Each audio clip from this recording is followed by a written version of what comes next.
Tonight, we are pleased to be broadcasting from the Barnyard Inn and Carriage House in Totowa, New Jersey, 754 Totowa Road. We thank the Barnyard for having us here, as they do often. And by the way, it's a great place to come and eat. Great steaks. You can come before, you can bring your meal into the carriage house for the meeting. And we thank everybody very much for that.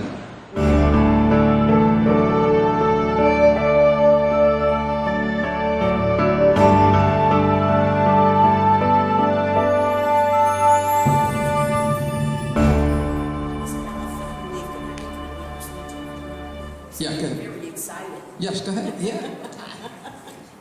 Hello, ladies and gentlemen.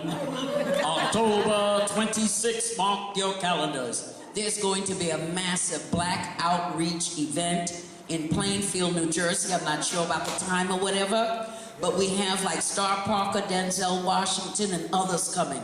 We're going to break through to the urban communities, and we need to see your face there. Thank you, and thank you. Saturday, October the 26th in Plainfield, New Jersey, and I'll be giving you more details as I get more details. But it's on West 7th Street, 825 West 7th Street, Plainfield, New Jersey. And it's called Rose of Sharon Community Church. I was just up there today with the committee looking at the facility, and it's beautiful. Job training, job readiness. We have employers that are coming offering jobs. And I believe that they're going to have buses going into the urban communities and bringing them there. And we need to see you there also. Signing off, this is Barbara from Harlem.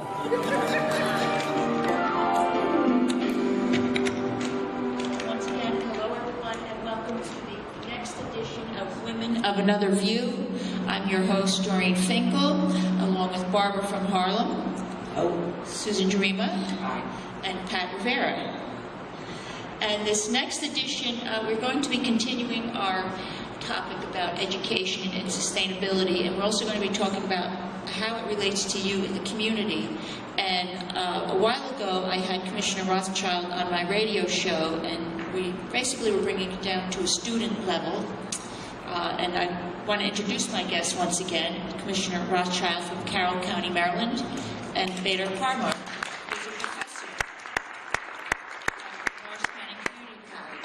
And what we had talked about on the radio show was that when you go buy a house, okay, what are some of the things you look for in a sustainable community? Go ahead. Well, I need to rephrase the question, because what I might look for in a sustainable community might not be what the government demands in a sustainable community. In fact, one of the problems with the sustainable community initiatives across the United States is the government is so bold as to presume they know what the one best way is for us to live. You will see vernacular throughout these sustainable community initiatives, such as compact, walkable communities that promote community interaction. Well, guess what, ladies and gentlemen? I have 3 acres. I don't necessarily want any community interaction while I'm at my home. You will see vernacular such as healthier, better balanced. I don't even know what those terms mean. People say, Commissioner, you know what that means, healthier and better balanced? I said, I don't know, maybe we're all going to eat lettuce and carrot sticks. I'm not sure what it means. So, but I will tell you this, I receive calls from across America, and there are certain symptoms that are identifiable when a local community's municipal master plan has been infected with the United Nations Agenda 21 Sustainable Communities leftist perspective. And here are some of the things that you can see in your master plan if it's infected. You will see the 3 E's, the mark of Agenda 21. Environment, economy, social equity. It looks like a pretzel, 3 circles. Environment, economy, social equity. You will see words that will make you feel uncomfortable. Property owners, landowners, secured lien holders has now been replaced with terms such as stakeholder. You will see references to social justice, climate change, catastrophic sea level rise. Private property might be referenced as a source of social injustice because it is a source of the principal accumulation of wealth and therefore is unsustainable.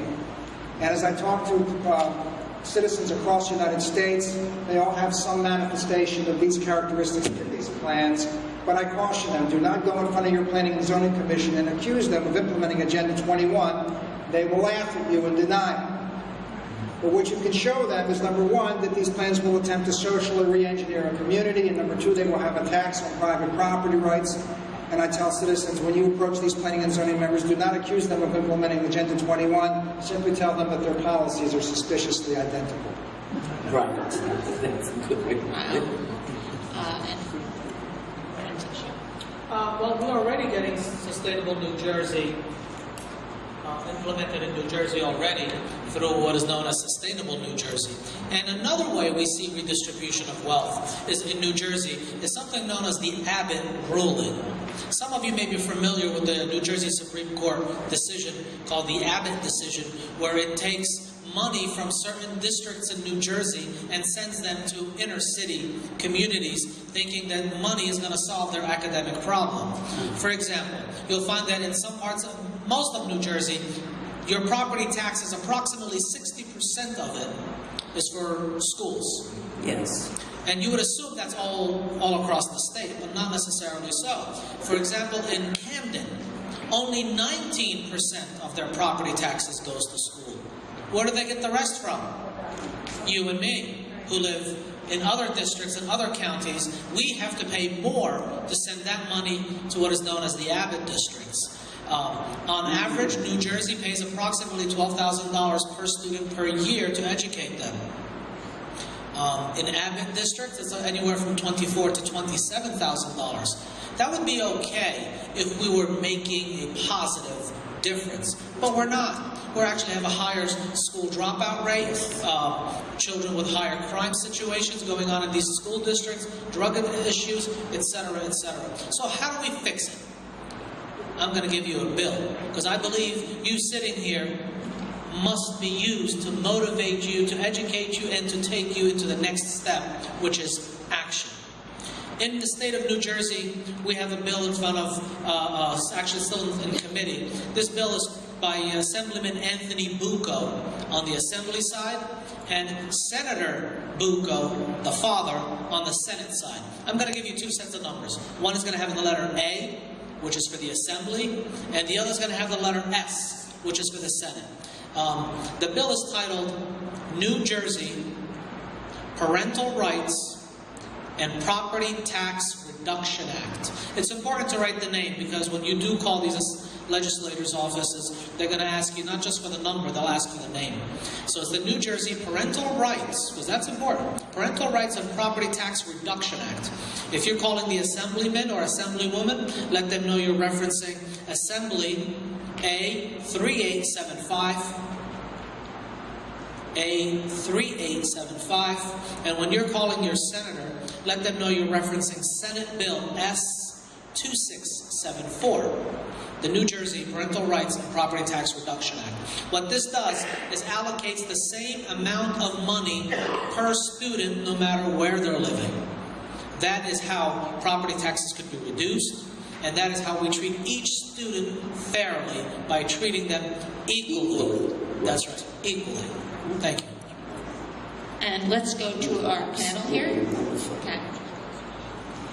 Yes. Commissioner Rothschild, I want to thank you for the information that you sent me recently as we're battling a redevelopment plan right here in Wayne, New Jersey, or actually across the golf course in Wayne, New Jersey.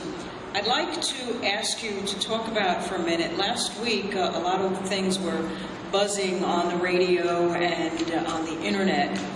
Rush Limbaugh was talking very much about Stanley Kurtz's book, Spreading the Wealth, talking about Obama's plan to remove our property rights and regionalize us, how he stacked the dominoes during his first administration, and now he has set them to being knocked down. But earlier this summer, HUD issued their long-awaited proposal affirmatively furthering fair housing, which, for all intents and purposes, removes local zoning from the local communities. Could you elaborate on that for us, please? Yes. Thank you. I want to say two things with respect to this. Number one, I want to make it clear that the sustainable movement is a direct attack on the middle class and suburban housing. Maurice Strong, who was the godfather of the sustainability movement, stated, quote, current lifestyles and consumption patterns of the affluent middle class involving high meat intake, the use of fossil fuels, electrical appliances, home and workplace air conditioning, and suburban housing are not sustainable. Isn't the only hope for the planet that the industrialized civilization's collapse? Isn't it our responsibility to bring that about? So I want to make it clear, there's no ambiguity here, and that is what's happening with our policies at the federal and state level. Now, moving on to HUD, for the last 30 or 40 years, we've all supported something called Equal Housing Opportunity, EHO. And the premise of Equal Housing Opportunity is any American, regardless of their race, religion, creed, color, they've got the money to move to buy a house, they should be able to live anywhere they want to. And I support that 100%, as I think most Americans do. But we want to step beyond that now. HUD has said, no, that's not enough. We are determined not to have just equal housing opportunity. We are going to forcibly gerrymander counties and jurisdictions. So they created this new program of egalitarianism called Affirmatively Furthering Housing Education. And if a local official takes a HUD community block grant to help support affordable housing, HUD is now saying, no, you've got to only build that in certain neighborhoods that we deem appropriate. And recent rulings in New York and Pennsylvania, those rulings were, and I'm quoting them, not me, had to be in areas that were less than 3% black and less than 7% Hispanic. You say, well, I'm sorry, Mr. Government Official, but we don't have any zoning that will accommodate multifamily dwellings in there. These are all zoned for estate homes on 3-acre lots. Oh, sorry, Mr. County Official, you have exclusionary zoning. And we're going to interpret that as a de facto indication of discrimination. We're going to take you into court unless you agree to rezone your beautiful suburban neighborhoods and now allow HUD-funded, subsidized housing to be built within your communities. Okay, this is not housing opportunity. This is egalitarianism. This is forced gerrymandering of existing communities by the federal government. It is unconstitutional. And I tell every Republican official, you better make sure you understand all the hooks in these left-wing grant programs as a right-wing official to make sure that you don't get yourself into something that's going to create everlasting problems in your communities. And when you see these grants, you should roll up the carpets and run the other direction. Thank you. And let's go. Can I take a minute? I'm flabbergasted. Now, as you can see, I'm 85% black, the other 15% is Indian. And I was 20 years old when, at that time I was married, we purchased our first home in Queens Village. And basically we had Italians that were our neighbors. In other words, look at how far we've gone backwards in America. I mean, we had the money, we had the down payment, my husband was working, and we could live anywhere we wanted to live. We didn't need HUD. And we wanted to move out of the urban area because of the violence and things where we wanted a home. And no one denied that to us. But we worked, we saved, and we can live where we want. And I've purchased homes since then, and they've been in mixed neighborhoods. We didn't need the government to tell us that neighborhoods were discriminating against people like me. I mean, we have gone backwards in this country, I believe, by not doing due diligence in searching out the people we've been voting for, putting into office, and sometimes I believe we become too complacent. And we need to really step up to the plate.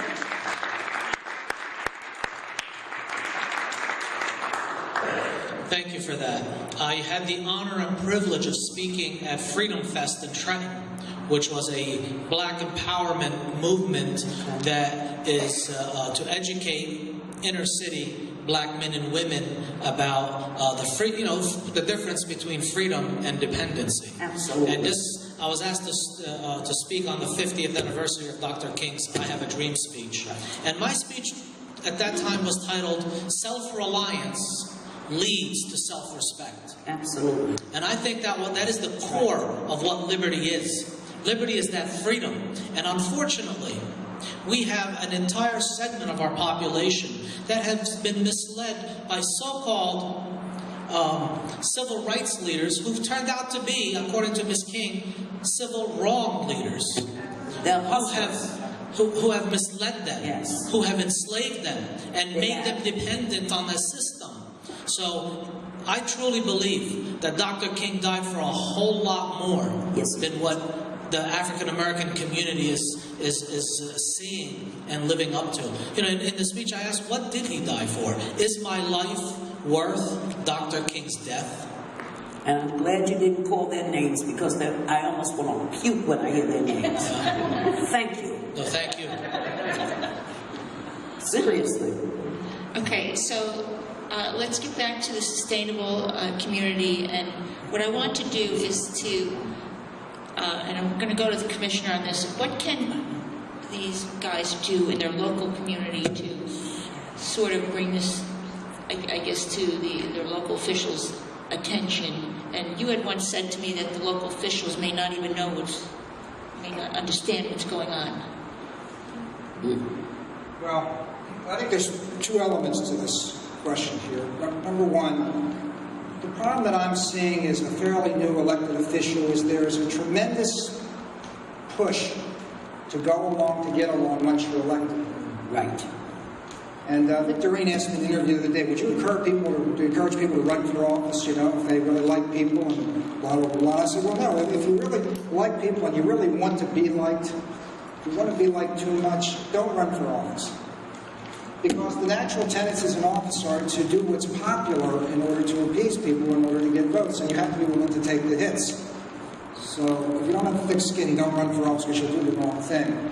And these elected officials get into office and they hear all of this happy talk. You know, affordable, sustainable communities, workable, compact, sustainable this, sustainable that, green. It's gobbledygook. The bottom line is this: it is an attempt by government to infringe on private property rights. It is an attempt by government to interfere with the private sector and free markets. It is an attempt by government to force development templates on communities which run against what the free market would drive in and of itself. So you've got to go in there and you've got to shake up these local officials and get them to open their eyes and wake up to the fact that they are being sold a bill of goods. These are nothing more than a bunch of happy talk terms as a vehicle for impinging on our private property rights, forcing the unwanted re-engineering of our communities against their will. And then you have to tell them something that they're not used to hearing. You've got to tell them you want them to do their job. And they're going to say, what do you mean? And you're going to say, I want you to uphold your oath of office and oppose anything which extends beyond the constitutional limits of government. It is not government's job to re-engineer communities. It is not government's job to determine the type of housing. It is not government's job to determine what lifestyle is happy and healthy for any member of this panel. It is not government's job to feed us a bunch of crap in the form of happy talk to try to seduce us into doing something which is not in our own best interest. You've got to shake them, wake them up and say, uphold your oath of office, just say no, and demand they pass resolutions against these kinds of interfering master plans that attempt to change communities. Amen. And I want to go to Professor. You see students on an ongoing basis, and you see the economy and the world the way it is. What do you say to your students? Well, the first thing I try to do is, well, for students, the only economy they understand right now is their grades. That's the student currency. You know, they trade in grades and letters. That's why earlier I made that example in the previous show that, you know, when students get a grade on my quiz, I do truly let them believe that I'm going to take that A away from them. You know, so when I get students that, you know, it's like a bell curve. The overwhelming majority of students, about 65 to 70%, will get a C. The remaining 30%, half will be AB, half will be DF. So if I could please, economically speaking, you know, 75, 80% of the students, that's great. So what do? Is I let them believe if they got an F, I'm going to give them a C. If they got a D, I'm going to give them a C. And if the students got the B or an A, I'm going to take that from them and give them a C. So what I find is in the next quiz, they tell me they're not going to even bother to study because they're going to end up with a C. So what difference does it make? They have not yet put 1 + 1 together yet. They don't realize what I'm talking about until they begin to see the lecture develop. So they need to understand the economy, at the language they speak. And that is, of course, grades. And then I asked them, so why are you in college? Why are you here? And then overwhelmingly because they want to get a good job to make more money and to succeed. And I say, okay, now you are empowering yourself to get that pace, to move up, to buy a house, to get the 2 cars in the garage, the white picket fence, the summer home, etc. And that is the intent of our founding fathers, is for each one of us to be able to work and achieve and be able to get these goods. It's not the role of government to give it to you. Because whatever government gives, government can take away. It's holding you hostage. Absolutely. That's right. Okay, I'd like to go to some questions and answers. Do we have any questions? Everybody's being silent today. Doreen, I was going to say, do people really think they own their property? You don't own a property, you rent it. From the bank. If you don't think that's true, try missing your tax payments a few times. We stopped owning our property, how many years ago? 60, 70, 80 years ago with property tax? 100 years ago? We don't own our property anymore, we rent it. And that's how they feel justified in being able to control what we do with it. That's not a question. Yes. That's right. I have a question. With this redevelopment and Wayne's master plan and with this bill of goods they're trying to sell to the residents, they're always talking about work, live, play. What's an effective way to go back at them? Because quite honestly, we have no commercial, we don't have commercial ratables in the town. So I think they like to spin things, and I would just like to know a more effective way of refuting what they're saying. Let me respond to that. Work, live, play, or compact communities where people can live adjacent to where they work, that's the vernacular you'll hear. But there's a premise, and the premise is not true all the time. The premise is that people want to live where they work. And I can tell you, I know as a fact from talking to citizens who told me, Commissioner, we used to live only 5 minutes away from where I worked. We moved out of that area. We didn't want to live in that kind of urban or semi-urban environment. We deliberately moved out here to Carroll County to an agricultural area because we did not want to be adjacent to commercial office parks and commercial development templates. So the very assumption by government that that's what Americans want is simply not true. Those people that want to live where they work, guess what? God bless you, move into the city. And those of us that want to live in the country, surrounded by farms, we drive 20 minutes to work. I have a simple message for government: leave us alone. That's right. Absolutely. Okay, anybody else? Okay. In your county, Commissioner, was your success easy, hard fought? How many people did you have to win over? Did you have a majority to begin with? Could you talk about the history of that? The question was it hard fought? It was very hard fought, because when I first recognized the influence of a globalist Marxist impact on our plan, I was attacked viciously in the media. The joke around the county was, Commissioner, you got to be careful. You got to be careful not to park your car crooked in the front space. In your parking space, should be on the front page of the newspaper. Yes, the left responds with a series of ad hominem attacks. They will call you a conspiracy theorist, a tinfoil head, a racist, a bigot, retrograde, living in the past. They will launch a series of ad hominem attacks not backed up by any facts. They will never take the facts head on. They won't deny that they're gerrymandering with property rights. They won't deny that they're choking out farmers' development rights. They won't deny the shift of communities. They will resort in personal attacks.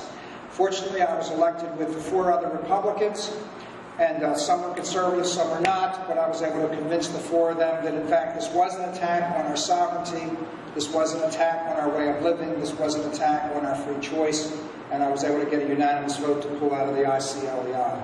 Commissioner, can you explain what ICLEI is, I-C-L-E-I? International Communities for Local Environmental Initiatives, ICLEI, is what I would call the promulgation arm for United Nations Agenda 21 Sustainability Policy. And UN Agenda 21 Sustainability Policy is a green Trojan horse. It is a Trojan horse masquerading as being a concern for the environment, when in fact its belly is full of red Marxist doctrine and an attempt to displace free market capitalism with government-centric control over the factors of production in America today: land, labor, and capital. Thank you. Most of the taxes are paid to teachers in all the states. And Scott Walker did something about it. And if it isn't done, we have tremendous taxes that we pay in Wayne to the teachers. And the teachers make a lot of money. I'm not against teachers. I was one myself. But when you don't have the money, then everybody has to contribute a small amount to reduce the amount of taxes that the communities pay.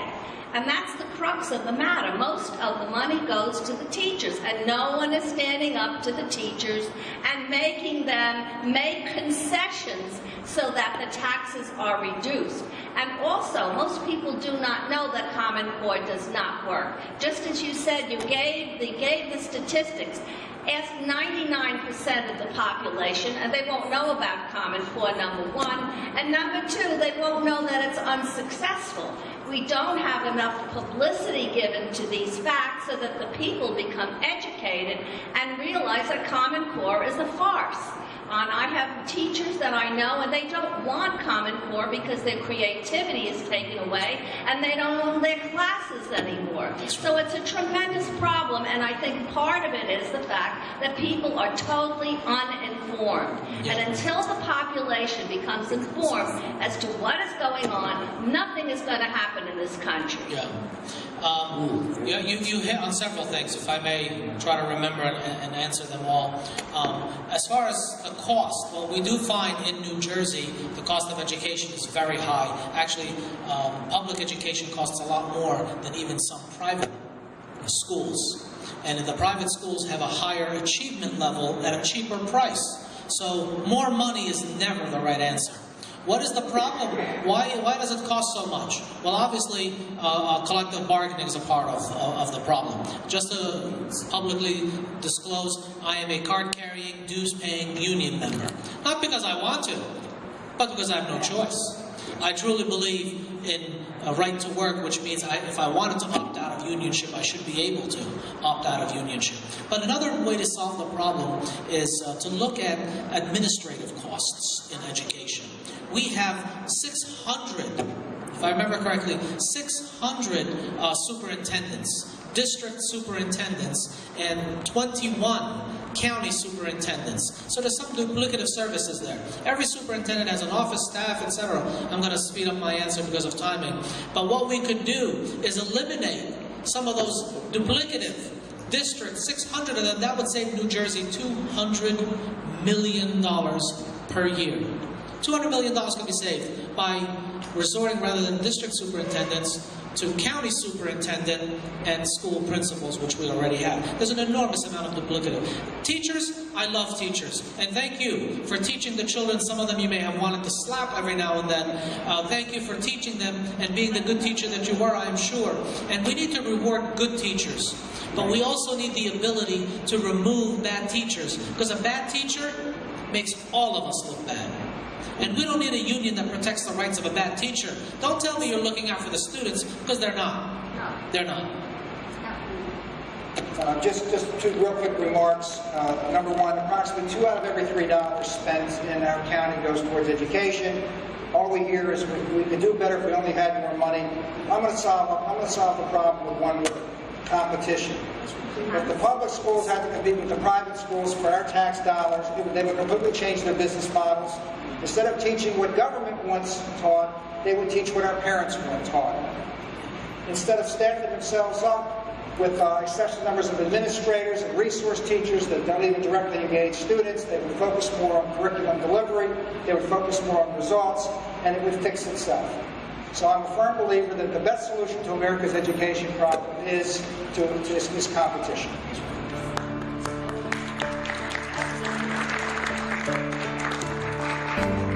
Right. I'd like to thank our viewers for watching us today, and I just want to remind you, we also have another show on our TV show. It's called The Lunch Pail Number